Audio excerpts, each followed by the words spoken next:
একে তো আমার জামাইয়ের লগে আপনি পরকিয়া করতেছেন, দুয়ে তো আবার আপনি বড় বড় কথা বলতেছেন। ফাইজা আফার জামাইয়ের সাথে নাকি আরেক বিডি পরকিয়া করতেছে।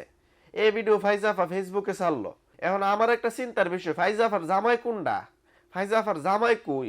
কয়েকদিন আগে শুনলাম বাইন্দা টাইন্দা একজনরে বিয়া করছে, সে নাকি বাইকে গেছে গা ডিভোর্স দিয়ে দিছে, এখন কো আবার জামাই। আমি বুঝলাম না ফাইজা আফার কিছু কাহিনী। তোর জামাই কি জানে যে তোর জামাই রাইখা তুই আরেকজনের জামাইয়ের লগে করতেছস?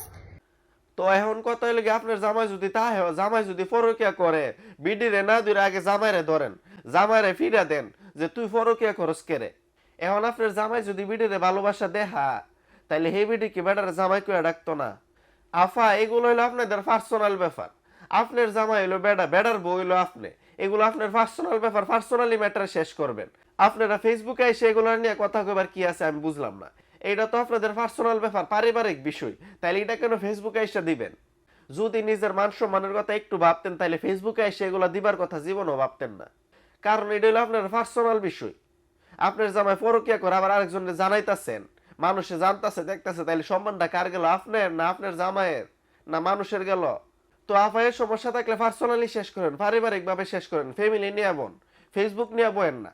বুঝছেন না? বিউর আশা নিজের মান সম্মানটা নষ্ট করেন না।